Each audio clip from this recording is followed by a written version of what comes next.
महाकारुणिक तथागत सम्यक समृद्ध भगवान बुद्धांनी स्वात्याग केलेला असा सद्धम्म, धम्मावर आडू असलेला पूजनीय कुसंग यांना सेवा संचांपना, तसेच परमपूज्य बोधिसत्व डॉक्टर बाबासाहेब आंबेडकर यांना सुद्धा सेवा संचांपना आणि उपस्थित असलेले सर्व श्रद्धावान उपासक उपासिका यांना मंगल.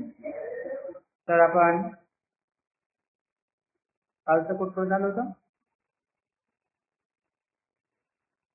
अशीच मुनीचे आगमन आपण पाहत होतो, आहे की नाही?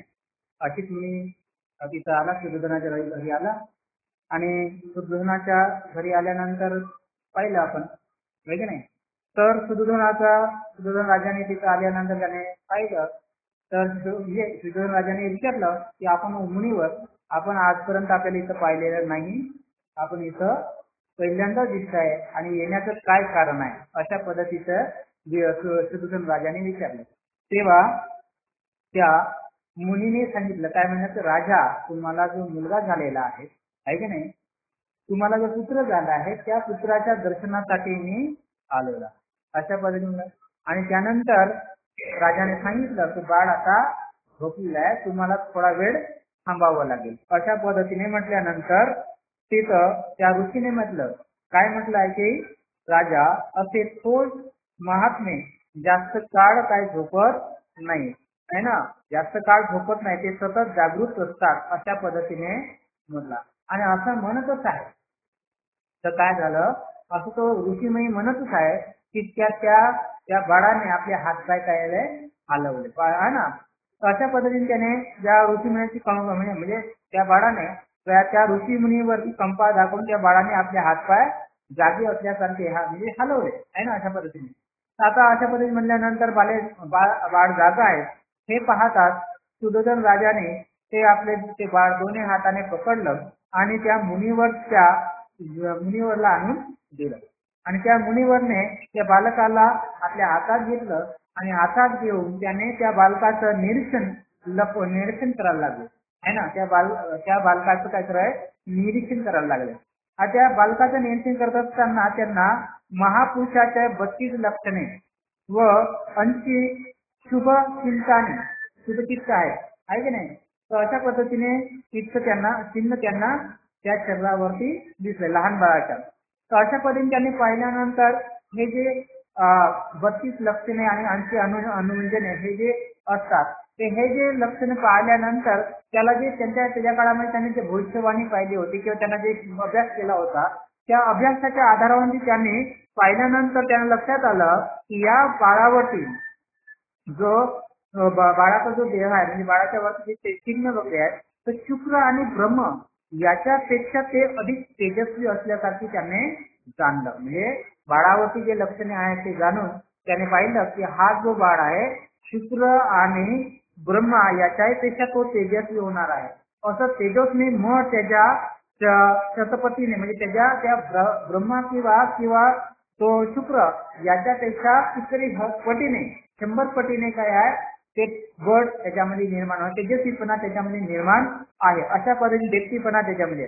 म्हणून अशीच मुलीच्या मुखाने हे उद्गार निघाले की निश्चिंत या पृथ्वी तलावरती हा बाळ अलौकिक असा पुरुष अवतरलेला आहे. त्या ऋषीने आपल्या मुखातून काय शब्द उद्गारले की निश्चिंत हा जो मुलगा जो आहे या पृथ्वी तलावरती असा काय आहे, अलौकिक पुरुष जन्माला आलेला आहे, अशा पद्धतीने त्याने पाहिलं.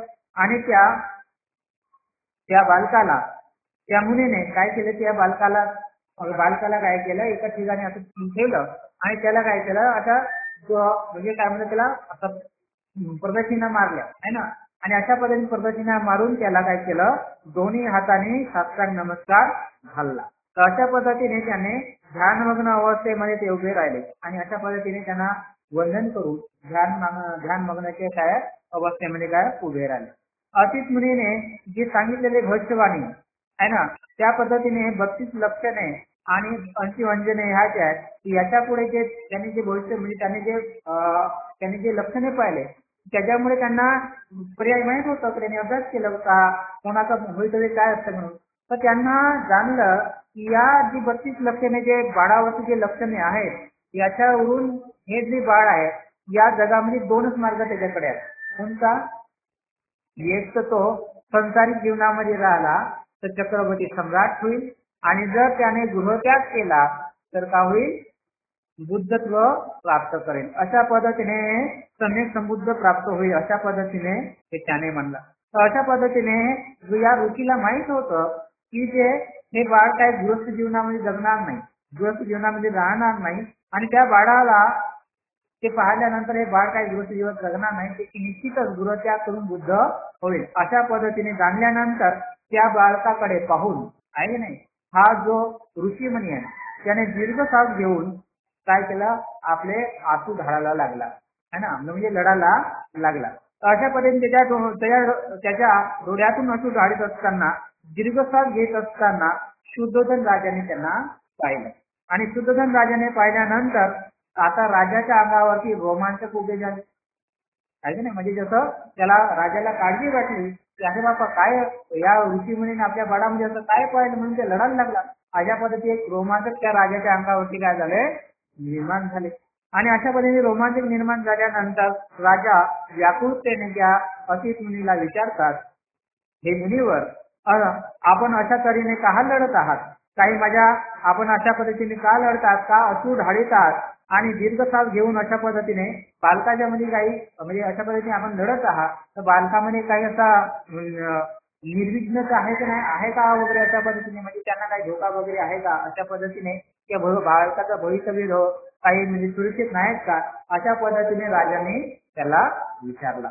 आता अशा पद्धतीने विचारल्यानंतर हे ऐकून त्या ऋषीमुनीने काय म्हटलं की महाराज, मी बालकासाठी लढत नाही आहे, तर मी त्या बालकाचं जे भविष्य आहे ते निर्विघ्न आहे म्हणून मी काही लढत नाही, तर मी माझ्यासाठी काय लढत आहे. मी म्हणजे बालकासाठी लढत नाही, तर कोणासाठी लढत आहे?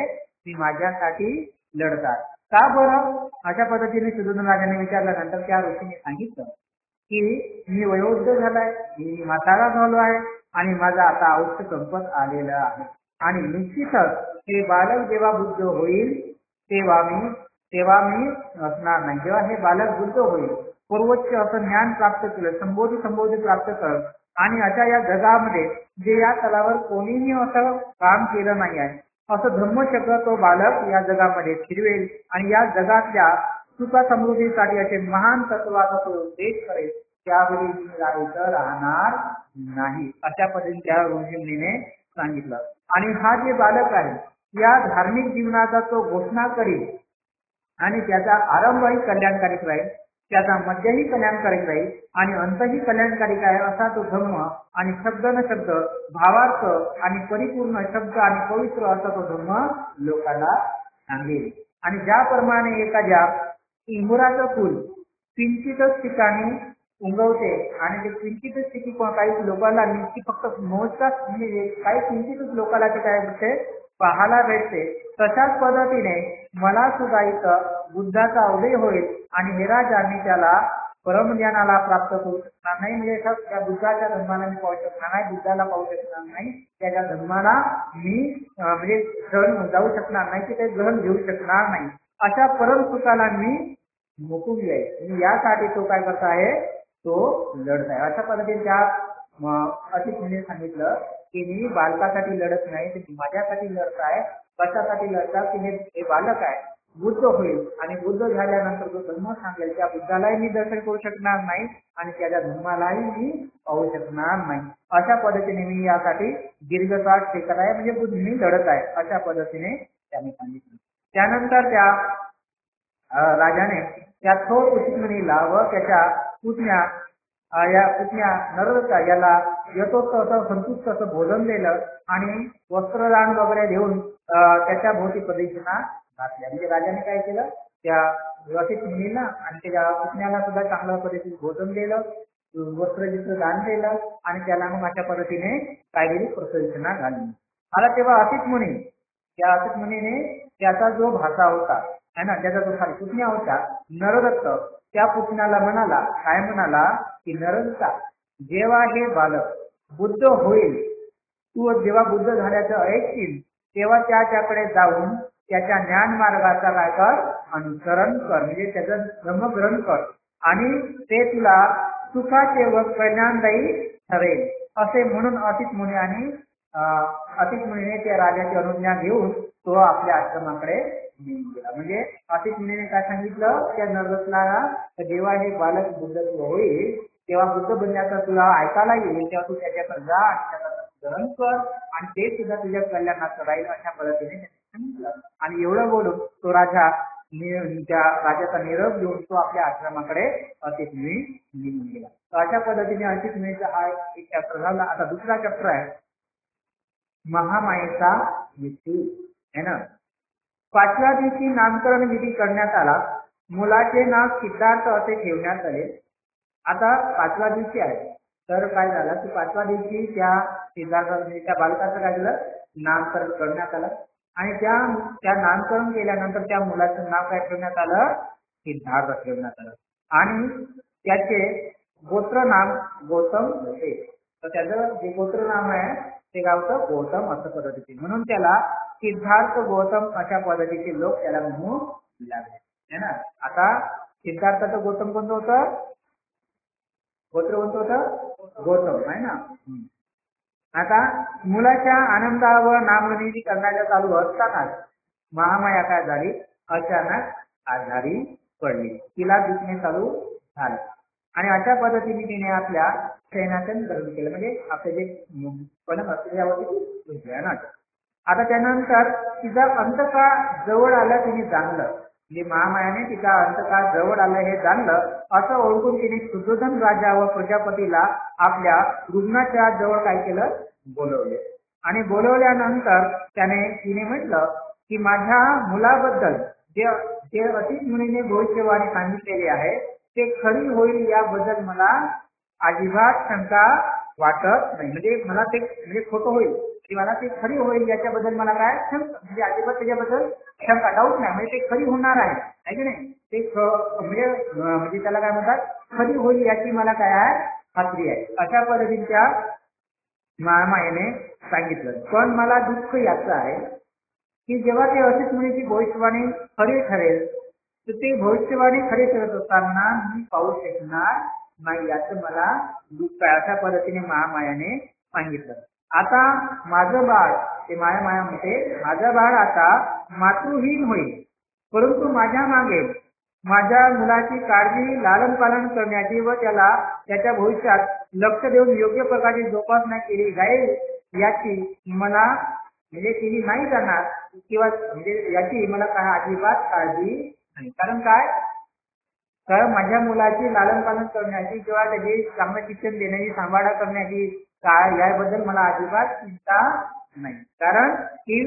कारण मला त्याची चिंता नाही अशा पद्धतीने म्हटलं. का म्हटलं कारण तुझ्या जे सांभाळा करण्यासाठी प्रजापती वगैरे होती अशा पद्धती म्हणून ती म्हणते प्रजापतीला ती म्हणते की माझं बाळ मी तुला स्वाधीन करते आणि या बाळाला त्याच्या आईपेक्षा तू चांगला सांभाळा करशील याबद्दल मला मुळीच चिंता नाही. म्हणजे आपल्या बाळाला इथं सांगितलं नाही की माझ्या बाळाला तू आपल्या आईपेक्षा जास्त सांभाळशील याची मला पूर्णपणे खात्री आहे अशा पद्धतीने तिने सांगितलं. आता काय म्हटलं तुम्ही आता दुःखी होऊ नका कष्टी होऊ नका मला आता सोडण्याची आज्ञा द्या. म्हणजे मला आता इथून सोडण्याची आज्ञा करा. मला आता घेण्यासाठी देवदूत आले आहेत अशा पद्धतीने ते मला घेण्यासाठी आले आहेत आणि ते मला थांबले म्हणजे माझ्यासाठी थांबलेले आहेत आहे का नाही. असे म्हणून महामायाने काय केलं प्राण सोडले है ना. म्हणजे तिने म्हटलं की आता माझ्यासाठी देवदूत आले आहेत मला घेण्यासाठी आहेत मला जाण्याची आज्ञा द्या अशा पद्धतीने म्हणून त्या महामायाने आपले प्राण सोडले आणि ती महामाया काय झाली मरली. अशा पद्धतीने सुयोधन प्रजापती या दोघांनाही महामायाच्या मृत्यूनंतर काय झाले अशा वेगाने दुःख त्यांच्यावरती अनावर झाले आणि ते रडून आक्रोश करू लागले. अशा पद्धतीने महामायाचा काय झाला मृत्यू झाला. आता जेव्हा सिद्धार्थाच्या आईचे देहवासन झाले तो तेव्हा अवघ्या 7 दिवसाचा होता. म्हणजे महामाया जेव्हा मरण पावली तेव्हा तो किती दिवसाचा होता केवळ 7 दिवसाचा होता. आता सिद्धार्थाला नंद नावाचा एक धाकटा भाऊ होता. हा नंद कोणाचा मुलगा होता तर प्रजापतीचा मुलगा होता. म्हणजे सुयोधन आणि प्रजापती याचा काय होता मुलगा होता. तर अशा पद्धतीने आता सिद्धार्थाला अनेक चुलत भाऊ सुद्धा होते. तर महानाम आणि अनिरुद्ध हे त्याचे चुलता काय शिल्पधन याचे काय होता पुत्र होते. त्याच्यानंतर पुत्र हा आनंद त्याचा चुलता अमितोधन याचा काय होता पुत्र होता मुलगा होता. त्याच्यानंतर देवदत्त हा त्याच्या मावशी अमिता हिचा पुत्र होता. महानाम हा सिद्धार्थापेक्षा वयाने वडील होता आणि आनंद हा वयाने लहान होता. आहे की नाही. अशा पद्धतीने यांच्या सोबत सिद्धार्थ काय झालाय लहानाचा मोठा झाला. आता बालपण आणि शिक्षण. आता सिद्धार्थाचे बालपण आणि शिक्षण. आता जेव्हा सिद्धार्थ चालू बोलू लागला तेव्हा 700 लोकातील जे वयोवृद्ध लोक असतात ते लोक तर जमले आणि सुदोधन राजाला सांगितले की आता या मुलाला अभया जे ग्रामदेवता आहे कुळदेवता आहे त्याच्या दर्शन करायला घेऊन गेले पाहिजे. म्हणजे जे 700 लोक होते त्यांची कुलदेवता अभया नावाची होती ते त्यांना दर्शनासाठी घेऊन जा. तेव्हा म्हटलं जेव्हा चालता बोलायला लागला तेव्हा आहे ना. तर अशा पद्धतीने सुदोधनाने कबूल केला आणि त्याला नवीन कपडे घालण्यासाठी प्रजापतीला त्यांनी सांगितलं. आता ते सांगितल्यानंतर प्रजापतीने त्याला नवीन कपडे घालत असताना तो सिद्धार्थ गोड आवाजात प्रजापतीला म्हणजे त्याच्या आईला विचारलं की आपल्याला कुठे घेऊन जात आहेत. अशा पद्धतीने त्याने विचारलं आणि हे विचारल्यानंतर त्याच्या मावशीने म्हणजे त्या प्रजापतीने त्याला सांगितलं की आपल्याला देवळात घेऊन चाललेले आहेत. असं म्हटल्यानंतर तो काय झाला हसला आणि त्याच्या रीतिरिवाजीनुसार तो सुद्धा देवळामध्ये गेला. आता हसला का तो लहानचा मुलगा हसला का हसला असेल कारण सांगलं नाही ते स्वतःच निवड सांगायला लागते समजायला लागते. तू का हसला असेल बरं. त्याला जर त्याला सांगितलं का तुझं त्याला देवळात घेऊन चालले आहेत असं म्हटल्यानंतर तो हसला असेल. का हसला असेल माहिती नाही ना. जाऊ दे आता ठीक आहे. तर आता त्याला 8व्या वर्षी आता त्याला 8वा वर्ष लागला. तर 8व्या वर्षाचं झाल्यानंतर त्याला अभ्यासाची सुरुवात करण्यात आली. आता जेव्हा महामायाला स्वप्न पडलं होतं आणि त्या स्वप्नाचा अर्थ सांगण्यासाठी ज्या ब्राह्मणाला बोलवलं होते तेच ब्राह्मण त्याला पहिल्यांदा गुरु म्हणून ठेवण्यात आले. आता किती ब्राह्मण होते स्वप्न सांगणारे 8. तर 8 सुदोधन आणि त्या 8 ब्राह्मणाला बोलवले.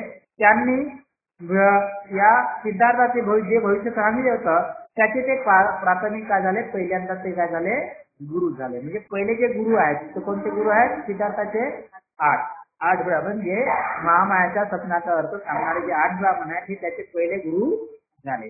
आता त्याच्यानंतर त्याने जे काही ज्ञान आहे त्या 8 ब्राह्मणाने जे काही ज्ञान आहे त्या सिद्धार्थाला सांगितलं आणि अशा पद्धतीने सिद्धार्थांचे सुद्धा काय झालं शिकून गेलं. आता त्याच्यानंतर सुदोधनाने काय केला उच्चित देशातील थोर कुलातून जन्मलेला आणि उच्च परंपरा असलेला सबमित्र आहे. या सबमित्राला बोलवून घेतलं आणि सबमित्राला बोलवून घेतल्यानंतर हा सबमित्र जो आहे भाषाशास्त्रामध्ये व्याकरणामध्ये वेदांगामध्ये आणि उपनिषदामध्ये काय आहे पारंगत आहे म्हणजे चांगल्या पद्धतीचा अभ्यास आहे ना. अशा पद्धतीने सुदोधनाने काय केलं त्याच्या हातावरती सुवर्ण कंशातून उदक प्रदान करून त्याला सिद्धार्थाला त्याच्याकडे अभ्यासासाठी काय केलं सोपवलं आणि हा त्याचा दुसरा गुरु. तर दुसरा गुरु कोणता सबमित्र. आता त्याच्या हातावर उदक सोडलं म्हणजे काय केलं त्याच्या हातावर उदक सोडलं म्हणजे काय केलं नाही माहिती पाणी सोडलं आहे की नाही. म्हणजे एका परंपरा होती की एखाद्या व्यक्तीला काय द्यायचं असेल तर त्याच्या हातावरती ते पाणी सोडून ती वस्तू त्याच्याकडे देऊन जावी. म्हणजे ते तेवढ्या काळासाठी म्हणा तर काही म्हणा ते काय झाली त्याची झाली. अशा पद्धतीचे असायचं. तर अशा पद्धतीने सांगा. त्याच्यानंतर त्याच्या हाताखाली सिद्धार्थाने तत्कालीन जे दर्शनशास्त्र आहे किंवा आत्मसात केलं म्हणजे जे काही दर्शनशास्त्र आहे जे काही शिक्षण आहे ते शिवमित्राखाली सिद्धार्थाने काय केलं ते आत्मसात केलं. त्याच्यानंतर जो आलारकराम आहे त्याचा शिष्य भारद्वाज याच्याकडून ध्यान साधण्याची विद्या संपादली आणि हा भारद्वाज कुठं राहत होता कपिलवस्तूत राहत. म्हणजे आता इथं 3 गुरु त्यांना सांगितले आहेत. कोणाला सिद्धार्थाला. पहिले गुरु कोणता आहे 8 ब्राह्मण. दुसरा गुरु कोणता सबक मित्र. तिसरा गुरु कोणता? भारद्वाज. अशा पद्धतीने लहानपणापासूनच सिद्धार्थांना त्या काळातलं जे काही शिक्षण होतं ते शिक्षण त्याला देण्यात आलं आहे ना, अशा पद्धतीने. आता त्याच्यानंतर 7वं प्रकरण आहे सुरुवातीचे लक्षण. आता जेव्हा हा शुद्धोधन म्हणजे त्याचा पिता शेतावर जात असेल, जेव्हा ज्यावेळी त्याला शेतावरती काम नसते त्यावेळी सुद्धा एकांताखाली हा समाधी लावण्याचा प्रयत्न करत असते. म्हणजे सिद्धार्थ जेव्हा वडिलांसोबत शेतावर सुद्धा जात असायचा तर तशा वेळी एकांता वेळी काय करायचा, तो एखाद्या ठिकाणी जाऊन ध्यान साधना वगैरे करायचा. तर अशा पद्धतीने त्याला त्याच्या बौद्धिक म्हणजे विकासासाठी शुद्धोधनाने या सगळ्या गुरुची शिक्षण दिलं सर आहे की नाही.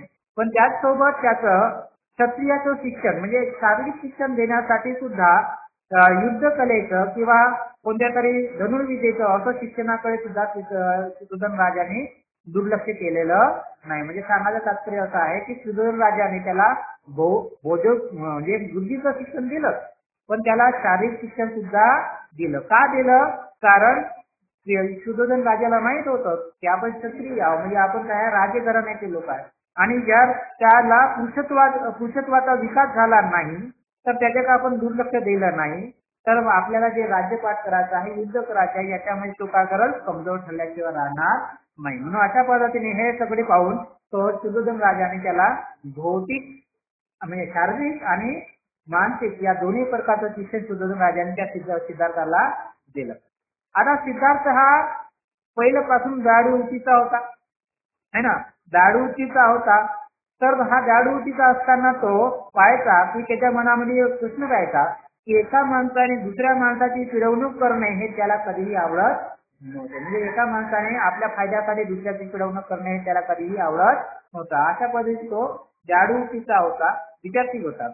आता तो एकदा काय झाला, आपल्या मित्रासोबत आपल्या पिकाच्या शेतावरती गेला आणि तिथं शेतावरती गेल्यानंतर तिथं पाहिलं त्याने तर शेतामध्ये जे काही काम करणारे लोक आहेत, कोणी नागर ओढते, कोणी मजुरी करते, कोणी बांध बांधते आहे की नाही, अशा पद्धतीने जे काम करताना पाहिलं आणि काम करतानंतर पाहिल्यानंतर त्यांच्या शरीरावरती कापड बरोबर नाही, म्हणजे फाटले तिथले कापड किंवा मोजके पकड असते आणि अशा पद्धतीने भर उन्हामध्ये ते काय करतात की ऊन शोषण करतात, म्हणजे अशा पद्धतीने घाम निघत आहे शोषण करतात. अशा पद्धतीने पाहून त्यांचं अंग भासताना पाहून म्हणजे अशा पद्धती पाहून त्या सिद्धार्थाला ते त्याचं मन हळवून गेलं आणि अशा पद्धती हळवून जायचं. तेव्हा तो त्या आपल्या मित्राला असा म्हणायचा, काय म्हणायचा की एका माणसाने दुसऱ्या माणसाची पिळावणी करणं हे योग्य आहे काय? अशा पद्धतीने म्हणजे मजुराने कष्ट करावे व त्याच्या कष्टाचं फळ मालकाने घ्यावे आणि जीवन जगावे हे कसे बरोबर असू शकेल. अशा पद्धतीने त्याने त्या आपल्या मित्रांना म्हणाला. त्याच्या मित्राने यावर काय उत्तर द्यावं हे त्यांना कळले नाही. पण त्याचे मित्र जे होते त्यांची जुनी परंपरा होती, त्यांनी परंपरेनुसार त्यांनी म्हणले की मजुराचा सुद्धा तोच आहे, म्हणजे काय हा आपला जन्मसिद्ध अधिकार आहे की मजुराने काम केलं पाहिजे आणि आपल्या मालकाला पोचलं पाहिजे. अशा पद्धतीने त्याच्या मित्राची कावती प्रवृत्ती होती. हे जुन्याच्या म्हणजे जसे जुने विचार होते त्याच्या पद्धतीने त्यांचे विचार होते. तर अशा पद्धतीने धन्याने आपल्या मालकाची चाकरी केली पाहिजे आणि त्यांचे ते कर्तव्य आहे. अशा पद्धतीने त्याच्या मित्राने त्याचं उत्तर दिलंय. आता अशाच पद्धतीने आता इथं काय झालं की एकदा पुन्हा शास्त्रीय लोकांमध्ये अशी एक परंपरा होती. काय होतं मंगल नावाचा मंगल नावाचा काय होता एक सण राहत असायचा. म्हणजे हा शास्त्रीय लोकांचा एक सण राहत असायचा. त्या सणामध्ये ते काय करायचे, आपल्या शेतामध्ये जायचे आणि स्वतःच्या हाताने नांगरणी पेरणी करायचे आहे ना त्या मंगल नावाच्या सणामध्ये. तर अशा पद्धतीने सिद्धार्थ सुद्धा काय करायचा, त्या दिवशी आपल्या शेतावरती जायचा आणि तो स्वतः सुद्धा काय करायचा, नांगर वगैरे पकडायचा. आता सिद्धार्थ हा बुद्धिमान असून सुद्धा याला शारीरिक श्रमाची कधीही शारीरिक श्रम करण्याची कधीही त्याने तिरस्कार केलेला नाही. म्हणजे हा सिद्धार्थ स्वतः बुद्धिमान असून सुद्धा शेतावर जाऊन सुद्धा काय करायचा, नांगरणी वगैरे पेरणीमध्ये शेतात जाऊन सुद्धा काम करायचा. तर अशा पद्धतीने हा सिद्धार्थाचा स्वभाव होता. आता तो क्षत्रिय कुळामध्ये जन्मले असल्यामुळे त्याला धनुर्विद्याचे विद्या चालवण्याचे शिक्षण मिळाले होते. त्याच्या पद्धतीने दुसऱ्यांना अशा पण धनुर्विद्याचे शिक्षण किंवा इतर युद्ध कलेचे शिक्षण सुद्धा त्याला मिळाले होते. परंतु त्याने विनाकारण इजा करण्यासाठी त्यांना ते आवडत नसायचं. म्हणजे ज्यांना ते धनुर्विद्येचं जे शिक्षण त्यांना मिळालं होतं त्या शिक्षणामुळे दुसऱ्या प्राण्यांना विनाकारण त्रास देणे हे त्याला अजिबात आवडत नव्हतं. आता त्याचे मित्र आहेत ते शिकारीत जायचे आणि त्या मित्रांनी म्हणायचे की आमच्यामध्ये तुम्ही सामील व्हा. म्हणजे सिद्धार्थाला म्हणायचे की आम्ही शिकारीला चाललो, आमच्यामध्ये तुम्ही सामील व्हा, अशा पद्धतीने सिद्धार्थाला म्हणायचे. तेव्हा तो सिद्धार्थ त्याच्यामध्ये सामील होत नव्हता. तेव्हा त्याचे मित्र त्याला काय म्हणायचे की तुला वाघाची भीती वाटते काय, अशा पद्धतीने म्हणायचे. तेव्हा सिद्धार्थ त्याला म्हणायचं की म्हणजे त्याला उत्तर देताना म्हणायचं की मला माहित आहे तुम्ही वाघाची शिकार करत नाही, तर तेथे निष्काम प्राणी आहेत, निरुपयोगी प्राणी आहेत, जे हरिण आहेत, ससे आहेत, यांच्यासारख्या प्राण्याची तुम्ही शिकार करण्यासाठी जाता. अशा पद्धतीने त्याचं उत्तर द्यायचं. आणि निदान आणि ते त्याचे मित्र म्हणायचे निदान तुझे मित्र मला शिकार तर करत नाही पण कमीत कमी तुझे मित्र कसे बिनचूक निशाणा पकडतात ते तरी पाहायला चल, अशा पद्धतीने त्याचा आग्रह करायचे. पण सिद्धार्थ त्याच्या आमंत्रणाला नकार देईल आणि तो म्हणायचा मला निरुपयोगी प्राण्यांना मारताना पाहणे सुद्धा आवडत नाही. अशा पद्धतीने त्यांना हे उत्तर द्यायचं. आता सिद्धार्थाच्या या प्रवृत्तीमुळे त्याची जे मावशी आहे म्हणजे प्रजापती आई आणि प्रजापती गौतमी अतिशय चिंतित व्हायची. तिला काळजी वाटायची की आपण क्षत्रिय आहोत आणि क्षत्रिय असल्यानंतर अशा पद्धतीचे हे सिद्धार्थामध्ये जे गुण आहेत आहे का नाही, हे क्षत्रियाचे गुण नाही आहेत, अशा पद्धतीने तिला काळजी वाटायची. म्हणून त्याच्याशी वाद घालत होते. ती म्हणजे त्याला म्हणत असे तू विसरू नको, तू क्षत्रिय आहेस आणि लढणे हा तुझा काय आहे धर्म आहे. म्हणून शिकारीच्या मार्गाने काय होतं युद्ध विद्येमध्ये निपुणता प्राप्त होते आणि शिकारी म्हणून अचूक नेम करण्याचे सुद्धा शिक्षण मिळते. म्हणून शिकारी हे क्षत्रियाचे युद्ध शिक्षणाचे शिक्षण घेणे हे क्षेत्र आहे. अशा पद्धतीने त्याच्या आईने सांगितलं म्हणजे मग प्रजापती गौतमीने सांगितलं तर तू क्षत्रिय आहे आणि क्षत्रिय असल्यामुळे काय आहे की तुझा क्षत्रियाचा धर्म काय आहे युद्ध करणे आहे आणि युद्ध करण्यासाठी काय आहे शिकारीला गेल्यानंतर शिकारीमध्ये युद्ध करण्याचा जो नेम चांगला होतो अशा पद्धतीने युद्ध कल्यामध्ये त्याच्यामध्ये उपयोग होते. अशा पद्धतीने त्याच्या आईने त्याला समजवायचा प्रयत्न केला. पण आता सिद्धार्थ नेहमी आपल्या आईला विचारित असे पण आई हे क्षत्रियांना लढावं का लागत असे. तो आपल्या आईला प्रश्न विचारत असे, काय म्हणत असे की क्षत्रियांना लढावं का लागत असे. गौतमी त्याला उत्तर देत असे की त्याचा धर्म आहे म्हणून आहे ना. अशा पद्धतीने मग तिच्या उत्तराचा तो समाधान होत नसे. काय तिच्या उत्तराने तो समाधान झाला नाही. पुन्हा तो गौतमीला म्हणजे त्याच्यामध्ये गौतमीला विचारच करे असे की एका माणसाने दुसऱ्यांना मारणे हा कसा काय धर्म आहे ना. एका माणसाने दुसऱ्या माणसाची हत्या करणे म्हणजे मारणे हा कसा काय धर्म आहे. आता गौतमी उत्तर देईल की ही माणसं हे जी प्रवृत्ती आहे हे संन्यासाला सोबत क्षत्रियाला सोबत नाही. आणि अशा पद्धतीचे प्रश्न विचारणं हे क्षत्रियाला सोबत नाही ते संन्यासाला शोभते. अशा पद्धतीने म्हणतात. आता जे लढणार नाही तर राज्याचे रक्षण कसं करणार आहे. आता इथं म्हणा क्षत्रिय जर लढलेच नाही तर राज्याचं रक्षण कसं होईल अशा पद्धतीने तिने सांगितले. पण आता मग त्या सिद्धार्थाने पुन्हा म्हटलं पण आई सगळे क्षत्रिय एकमेकावर प्रेम करू लागले तर हिंसा करण्यात आणि म्हणजे राज्याचं रक्षण करण्यास काही खर्च करणार नाही. म्हणजे सगळेच जर लोक एकमेकांवरती म्हणजे प्रेम करू लागले तर राज्याचं रक्षण करण्याचा काही भाग पडणार नाही. अशा पद्धतीने उत्तर म्हणजे अशा पद्धतीने सिद्धार्थ म्हणल्यानंतर गौतमीला काय उत्तर द्यावं हे काही सुचत नसायचं. ते निवृत्त व्हायचे अशा पद्धतीने. आता तो आपल्या मित्रासोबत आता तो सिद्धार्थाचं असे लक्ष म्हटलं आपल्या मित्रासोबत तो जायचा कुठे शेतावरती गेला तर ध्यान करासाठी त्याला एक सवय होती, ध्यान करण्याची आवड होती त्याला ना लहानपणापासून. तर तो समाधीत बसण्यासाठी बसत असे आणि समाधी बसवण्यासाठी तो सुद्धा त्याच्यासोबत जे काही मित्र वगैरे असतात त्याला ते बसण्याचं शिकवत असे. समाधीचं धारण करण्यासाठी शिकत असे, चित्ताला एकाग्र करण्यासाठी तो शिकवत असे. आणि अशा पद्धतीने वेगवेगळ्या मित्रांना समाधीमध्ये बसण्याची आसन कशा पद्धतीने मांडलं पाहिजे, ध्यान साधना कशा पद्धतीने केल्या पाहिजे, चित्ताला एकाग्र कसं केलं पाहिजे अशा पद्धतीने तो आपल्या मित्रांना शिकवायचा. आणि अशा पद्धतीने सांगायचा अशा पद्धतीने ध्यान साधना केल्याने आपण सुखी बनतो आणि आपले आप्तजन सुखी होतात, सर्व प्राणी मात्र सुखी होतात आणि अशा पद्धतीने त्याची ध्यान भावना केलं पाहिजे. अशा पद्धतीने तो शिकवत असायचे. पण आता त्याचे जे मित्र आहेत त्याचे मित्र थोडे बहुत ध्यान साधण्यासाठी कदाचित बसले तर बसले आहे की नाही, पण अशा बसल्यानंतरही सुद्धा त्याचे मित्र एक तर त्यांनी थट्टा करायचे, नाही तर एखाद्या वेळी त्याचे बसले तर ते काय करायचे, बसताना बसले तर ते काय करा डोळे वगैरे लावायचे, पण डोळे जेव्हा लावल्यानंतर त्यांच्या डोळ्यासमोर एक तर ते हळी ससे वगैरे दिसायचे, नाहीतर घरी जे काही गोड पदार्थ बनवलेले आहेत है ना, अशा पद्धतीने मिश्रण पदार्थ आहे ते त्यांच्या डोळ्यासमोर यायचे आणि अशा पद्धतीने तिथे कोणीही त्याच्या म्हणजे मन धारण म्हणजे एकाग्र मन करत नसे. अशा पद्धतीने एक तर त्यांची थट्टा करत असायचे, अशा पद्धतीने ते त्याच्या एक विरोध निर्माण करायचे आणि अशा पद्धतीने त्याच्या मित्राचं असायचं. आता योग्य विषयावर चित्त धारण करणे केल्याने आता सिद्धार्थाचं जे लहानपणामध्ये त्याचं म्हणत आहे की योग्य पद्धतीने चित्ताला एकाग्र धारण केल्यामुळे या अखिल जातीतील मनुष्यावरती प्रेम भावना काय होते, वृद्धी करते. आता सिद्धार्थाने काय म्हटलं आहे की आपल्या चित्तावर एकाग्र साधल्यानंतर आपल्या मनामध्ये काय निर्माण होत असते, सर्व प्राणी मात्रावरती काय होते, दया प्रेम काय होतं निर्माण होतं, वृद्धिगत होते.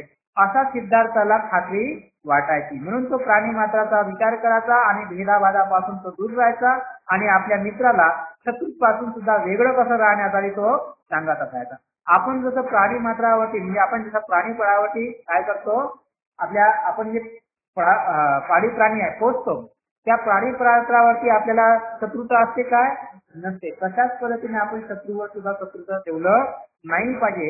अशा पद्धतीने आपण जर राहिलं तर आपल्या मनामध्ये शत्रूवरचा सुद्धा काय होतो, द्वेष भावना नष्ट होते. अशा पद्धतीने तो म्हणायचा. आता ही जी भेदाभेद आहे म्हणजे भेदाभेद कसे आहे की एखाद्याला आपण शत्रू म्हणतो आणि एखाद्याला आपण मित्र म्हणतो. जसं एखाद्या पाळीव प्राणी आहे, त्याला पाळीव प्राण्यांचा त्याच्या शत्रू असतो का नाही, पण एखादा कोण असतो जो शत्रू असतो. पण अशा पद्धतीचे भेदाभेद आहे, हे भेदाभेद मिटवता आले पाहिजे आणि अशा पद्धतीने आपल्या चिंतनाचं मन केलं पाहिजे आणि अशा पद्धतीची विचारधारा आपल्या जीवनाला बनवली पाहिजे. म्हणून त्यामुळे त्याचं लहानपणापासून त्याचं तो असे प्रेम भावनेचं मन व्यापलेलं होतं. म्हणजे लहानपणापासून सिद्धार्थ कसा होता, प्रेमळ होता आणि त्याशील वगैरे होता. तर अशा पद्धतीने त्याच्या मनामध्ये लहानपणापासून ही भावना होती. आता काय झाला की एकदा तो शेतावरती गेला होता आणि विश्रांती करण्यासाठी एका झाडाखाली शांतपणे बसला होता आणि त्या सौंदर्याचा तो आस्वाद घेत होता. आता सिद्धार्थ काय झाला, एका त्याकाळी त्यावेळी आपल्या शेतावरती गेला, एका झाडाखाली शांतपणे बसला होता आणि अशा पद्धतीने तर काय झालं, अचानक काय झालं तर आकाशातून एक पक्षी आहे नाही तो त्याच्या खाली फडफडत पडला आणि पाहिल्यानंतर काय होतं तर त्याला एक बाण त्याच्या शरीरामध्ये काय होता घुसला होता आणि त्याच्या शरीरातून ते काय होतं रक्त लागत होतं आणि पक्षी काय होता फडफड करत होता. अशा पद्धतीने पाहिल्यानंतर तो लगेच त्या पक्षाकडे गेला आणि त्याच्या शरीरातला घुसलेला बाण ला काढलं आणि त्याच्या जखमा म्हणजे जखमेसाठी वगैरे त्याने काय केलं, जे काय करायचं होतं त्या जखमेला दुरुस्त करण्यासाठी आणि आपल्या शरीरामध्ये त्याला पकडून अशा पण त्याला ऊब देण्याचं काम केलं. अशा पद्धतीने करत असताना त्याच्या मनामध्ये विचार आला की अरे बाबा, या निष्पाप प्राण्याला कोणी बाण मारलं असेल, अशा पद्धतीने त्याच्या मनामध्ये विचार निर्माण झाला. तर तितक्यात काय झाला तर तितक्यात त्याला काय झालं तर त्याचा चुलत भाऊ देवदत्त आपल्या धनुर्देश म्हणजे जे काही बाण साहित्य वगैरे आहे, काही ना बाण साहित्य वगैरे किंवा धनु आहे, अशा पद्धती साहित्याने तो धावत तिथं आला आणि त्याने सिद्धार्थाला विचारलं की इथं एक पक्षी पडलेला तडफडत पडलेला आहे, त्याला मी बाणानं मारलाय आणि बाणानं मारल्यानंतर तो तडफड खाली पडलेला आहे, तू त्याला पाहिलं आहे काय? अशा पद्धतीने त्याने देवदत्ताने सिद्धार्थाला विचारलं आणि त्या सिद्धार्थाने सांगितलं की होय मी त्याला पाहिलं ना, हा आहे, अशा पद्धतीने म्हटलं. अशा पद्धतीने म्हटल्यानंतर आता त्याने देवदत्ताने म्हटलं की तो पक्षी माझा आहे, मी त्याला मारलाय, तो मला दे. अशा पद्धतीने म्हटल्यानंतर सिद्धार्थाने त्या पक्षी त्याला दिला नाही. त्याने म्हटलं की हा पक्षी तर तुला देत नाही, म्हणजे तो माझा आहे. अशा पद्धतीने म्हटल्यानंतर त्याच्यामध्ये वादविवाद निर्माण झाला. तर सिद्धार्थाने काय सांगितलं, देवदत्ताने काय म्हणलं की तो क्षत्रियाचा नियम आहे, तर जो क्षत्रिय त्याची शिकार करतो त्याचा तो पक्षी आहे, म्हणून मी त्याला बाण मारलेला आहे, माझी शिकार आहे, म्हणून तो काय आहे माझा पक्षी, त्याच्यावरती माझा अधिकार. अशा पद्धतीने त्या देवदत्ताने त्याला म्हटलं. आता तो त्याच्यानंतर देवदत्ता म्हणाल्यानंतर त्याचा मी मालक अशा पद्धतीने कार्यानुसार हा त्याचा नियम आहे अशा पद्धतीने. त्यानंतर सिद्धार्थाने सुद्धा त्या नियमाची अधिकृत अमान्य केली आणि तो म्हणला की जो ज्याचं रक्षण करतो तो त्याचा मालक असतो. म्हणजे जो ज्या प्राण्याचा रक्षण करतो तो त्याचा मालक असतो. ज्याला दुसऱ्याला जीव घ्यायचा असतो तो त्याचा मालक कसा का होईल, आहे नाही. याचं काय म्हणणं सिद्धार्थाने काय म्हणलं नाही तर जो ज्याची रक्षण करतो, जीवाचं रक्षण करतो तो त्याचा मालक आहे. जो ज्याचा जीव घेतो तो मालक कसा का होईल, अशा पद्धतीने सिद्धार्थाने म्हटलं. आणि त्या देवदत्ताने काय म्हटलं की क्षत्रियाचा नियम आहे, ज्याने स्वीकार केली आहे त्याचा तो आहे. अशा पद्धतीने दोघांमध्ये काय झाली, वाद निर्माण झाला. दोघेही एकमेकाला माघार घेण्यास तयार नाही, आहे ना. अशा पद्धतीने मग शेवटी काय झाला तर त्याचा जो प्रश्न आहे त्याला लवादमाने याच्याकडे घेऊन जाणार. लवादमा म्हणजे काय, राजघराण्यामध्ये जो निर्णय देणारे जे लोक असतात त्याच्याकडे तो घेऊन जाणार. आणि अशा पद्धतीने घेऊन गेल्यानंतर आता तिथं त्या लोकांनी देवदत्ताच्या बाजूने भगवान सिद्धार्थाच्या बाजूने काय झाला निर्णय दिला. म्हणजे हा त्याचा जो पक्षी आहे तो कोणाचा आहे, सिद्धार्थाचा आहे. अशा पद्धतीने म्हणजे सिद्धार्थाची बाजू ऐकली आणि सिद्धार्थाच्या बाजूने त्याचं बहुमत झालं आणि सिद्धार्थाला तो पक्षी देण्यात आला. अशा पद्धतीने सिद्धार्थाला पक्षी दिल्यामुळे देवदत्ताच्या मनामध्ये सिद्धार्थाबद्दल काय झाला, शत्रुता निर्माण झाली. आणि अशा पद्धतीने सिद्धार्थ गौतम हा एवढा करुणावान होता की एका पक्षासाठी त्याने त्याच्या चुलत भावा देवदत्ताचं काय झालं, शत्रुत्व सत्कारलं. पण त्याने त्या पक्षाचा जीव वाचवण्यासाठी त्याने पसंत केलं. काय केलं सिद्धार्थाने, पक्षाचा जीव वाचवण्यास पसंत केलं, पण देवदत्ताची शत्रुता स्वीकारणे कबूल केलं, आहे ना. म्हणजे पक्षाचा जीव वाचण्याच्या बदल्यामध्ये देवदत्ताची काय केली, शत्रुत्व त्याने स्वीकारली. तर अशा पद्धतीने सिद्धार्थ हा लहानपणापासून काय स्वभावच अशा गोष्टीचा होता. म्हणजे चांगल्या करुणादायी प्रेम स्वभावाचा सिद्धार्थ होता, आहे ना. अशा पद्धती आता त्याच्यानंतर विवाह. आता दंडपाणी नावाचा एक शाक्य होता. त्याला यशोधरा नावाची काय होती, मुलगी होती. आता ती मुलगी सौंदर्याने आणि चारित्र्याने काय होती, प्रसिद्ध होती. तर अशा यशोधराने 16 वर्षामध्ये पदार्पण केलं. म्हणजे तिला 16 वर्ष लागलेलं होतं. आणि दंडपाणी तिच्या लग्नाच्या चिंतेत होता. म्हणून त्याने प्रथेनुसार दंडपाणीने आपल्या मुलीच्या स्वयंवरासाठी शेजारील देशातील जे युवक होते त्यांना निमंत्रण पाठवलं. कशासाठी, मुलीच्या लग्नाच्या स्वयंवर करण्यासाठी. आता या स्वयंवराचं जे निमंत्रण आहे ते सिद्धार्थाला सुद्धा मिळालं होतं. म्हणून सिद्धार्थाला सुद्धा 16 वर्ष झालेलं होतं. तो सुद्धा आपल्या तरुण व्यवस्थेमध्ये आला होता. आणि त्याच्या वडिलाला सुद्धा, त्याच्या माता पित्याला सुद्धा त्याच्या काय होती, विवाहाची काळजी होती. अशा म्हणून त्याने स्वयंवरात जाण्यास आणि यशोधरेचं पाणी धरण करण्यासाठी त्याच्या माता पितेने त्यांना सांगितलं. म्हणजे त्या आपल्या आईच्या माता पितेच्या इच्छेने तो स्वयंवरामध्ये गेला. आता अशा पद्धतीने गेल्यानंतर त्या जमलेल्या स्वयंवरामध्ये यशोधरेने सिद्धार्थाची काय केले, निवड केली. आता सिद्धार्थाने निवड केल्यानंतर हा दंडपाणी आहे, या दंडपाण्याला तो विशेष प्रसन्नता नव्हता. का प्रसन्न नव्हता, कारण विवाहासाठी तो म्हणजे दंडपाणी त्या विवाहासाठी सिद्धार्थाची पसंत त्याला नव्हती चांगली, आहे ना. म्हणजे यशोदेने जे सिद्धार्थाची निवड केली होती हे दंडपाणीला काय होती, पसंत नव्हती. का पसंत नव्हती, कारण सिद्धार्थाला साधू मुनीच्या सहवासाचे वेळ आहे, त्याला एकांत राहणे आवडते, म्हणून तो यशस्वी पुरुष होणार नाही अशा पद्धतीने त्या दंडपाणीला वाटत होते. म्हणून त्याने त्याचा विरोध केला. अशा पद्धतीने आल्यानंतर अशा पद्धतीने तिच्या वडिलांनी त्या यशोधरेने जसं म्हटल्यानंतर ऐक नाही, मग त्या यशोधरेने आपल्या पित्याला विचारणा केली की जो साधू संतांच्या तपस्यात राहणे म्हणजे सहवासात राहणे हा काय अपराध आहे काय. मी आता यशोधरेने सिद्धार्थाची निवड केल्यानंतर तिने म्हटलं की मी सिद्धार्थाशिवाय दुसरं कोणाशी लग्न करणार नाही अशा पद्धतीने तिचं मत होतं. आणि हा जो दंडपाणी म्हणत होता का हा साधू संन्यासामध्ये राहतो आणि हा काही चांगला यशस्वी होणार नाही अशा पद्धतीने म्हटल्यानंतर त्या यशोधरेने त्याच्या पित्याला म्हटलं, दंडपाणीला म्हटलं की साधू संन्यासाच्या सहवासात राहणे हा काय अपराध आहे का. अशा पद्धतीने यशोधरेने म्हटलं तर असं पद्धतीने राहणे अपराध आहे का, तसं मला मुळीच वाटत नाही, अशा पद्धतीने यशोधरेने म्हटलं. आणि तिने म्हटलं की मी सिद्धार्थाशिवाय मी कोणाशीही लग्न करणार नाही, अशा पद्धतीने त्या यशोधरेने सांगितलं. आणि अशा पद्धतीने सांगितल्यानंतर त्या यशोधरेची जी आई आहे त्या आईने काय सांगितलं म्हणजे तुझ्या मातेने त्या दंडपाण्याची समजूत केली आणि तो सुद्धा काय झाला या विवाहासाठी काय झाला राजी झाला म्हणजे तो दंडपाणीने संमती दिली. आता इथं दंडपाणीने संमती दिल्यानंतर त्याच्यामध्ये जे काही राजकुमार लोक आले स्वयंवरामध्ये ते काय झाले निराश झाले.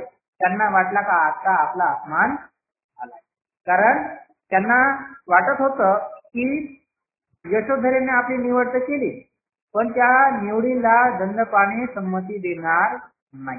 पण आता दंडपाणीने त्या विवाहासाठी संमती दिल्यामुळे जे काय म्हणतात जे काही लोक प्रतिस्पर्धी आले होते युवक लोक आले होते हे या लोकांची काय झाली निराशा झाली. त्यांना वाटला की आम्ही आलो आणि आमचा अपमान झाला. म्हणजे पहिल्याच जर त्याच्यासोबत लग्न करत होतं तर आम्हाला काय बोलून अशा त्याच्या मनामध्ये विचार निर्माण झाला आहे ना. अशा पद्धतीने त्यांना आपला अपमान झाला म्हणून त्यांनी ते स्वस्थ बसले नाही. मग तिथे गेल्यानंतर ते लोक काही स्वस्थ बसले नाही. मग त्यांनी दंडपाणीला काय केला की त्यांना म्हणजे दबाव आणला की अशा पद्धतीने कमीत कमी कोणती तरी स्पर्धा झाली पाहिजे, कारण आम्ही एवढ्यापासून आलो आणि एकही स्पर्धा न घेता डायरेक्ट त्याला जर लग्न करून देत असाल तर आमची येण्यात काही अर्थ नाही. म्हणून ज्या युवकांनी काय केलं त्या दंडपाणीवरती दबाव आणला आणि एक त्यांच्यावरती आणल्यानंतर कुठली तरी एखादी स्पर्धा घ्यावी, जो स्पर्धेत जिंकल त्याच्यासोबत काय लग्न लावून द्यावा, अशा पद्धतीने दंडपाणीवरती आले. आणि अशा पद्धतीने दंडपाणी आल्यानंतर आता त्या दंडपाण्याला नाईलाज होता आणि त्याने म्हटलं की कमीत कमी धनुर्विद्येचे कौशल्य दाखवण्याची परीक्षा घेण्यात आली. अशा पद्धतीने त्याने दंडपाणीने कबुली दिली. आणि अशा कबुली दिल्यानंतर आता तिथं स्वयंवरासाठी धनुर्विद्येची काय घेण्यात आली परीक्षा घेण्यात आली. आता धनुर्विद्येची परीक्षा घेण्यासाठी सिद्धार्थाने पहिल्यांदा नकार दिला की आता आपण या परीक्षेमध्ये काय घेणार नाही, भाग घेणार नाही, अशा पद्धतीने सिद्धार्थाने नकार दिला.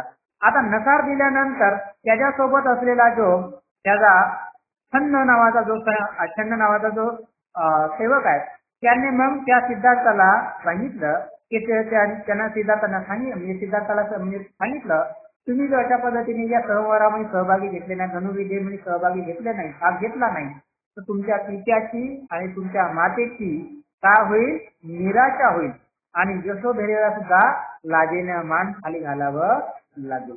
तर अशा पद्धतीने तुमच्या मातेचा आणि आई वडिलांचा निराशा होईल, त्यांना सुद्धा काय आहे अपमानित झाल्यासारखं वाटेल आणि यशोधरेला सुद्धा लाजेने रडले, कारण त्यांनी तुमची आशा धरलेली आहे.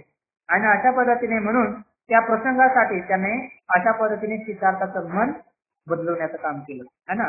अशा पद्धतीने सिद्धार्थाच्या त्या छंदाने अशा पद्धतीने त्या छंदाच्या म्हणण्यानुसार सिद्धार्थाचं मन काय झालं परिवर्तन झालं आणि त्याच्या पद्धतीने त्याच्या मनावर फार परिणाम झाला आणि त्याने मग त्या स्पर्धेमध्ये काय केलं भाग घेण्याचं ठरवलं.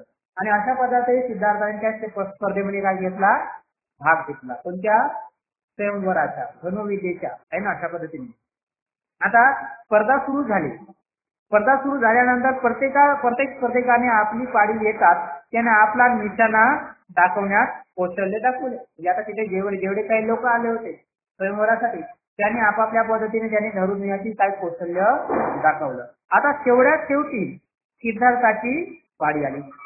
सगळ्यात शेवटी कोणाची आली सिद्धार्थाची पाळी आली.